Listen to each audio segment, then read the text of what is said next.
there's some risk, in fact, that the dots on the distribution, so the core members unrevised, but the sort of regional Fed governors might even raise their expectations for next year, and that could be the signal we see tonight. And what do you think?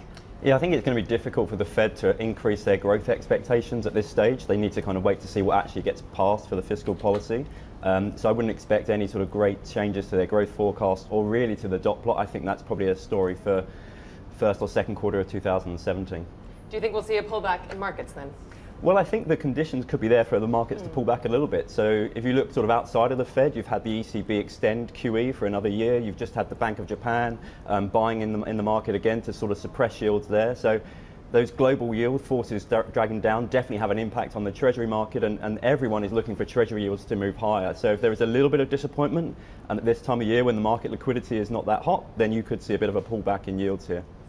And Jordan, what do you think? What is it going to take to see a real change in the market moves? I think we've got a rerun of last year's Christmas DVD box set. You know, it's the one annual Fed hike, the Christmas present we all get.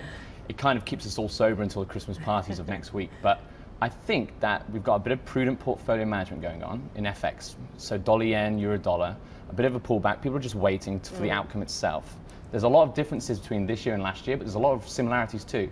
On the similarities, everybody's expecting a hike. You just heard Mohammed Al-Around saying it's pretty much in the cake, right? So what I would think is people will be looking for the dot plots, and like I said, there could be a surprise. But at the same time, most investors I speak with, most clients, the trade in the dollar is not about the Fed hiking next year. It really isn't. It's about what Trump's policies are. Now, your survey you just showed before this clip was about some people saying Trump's policy agenda, markets are pricing it too optimistically.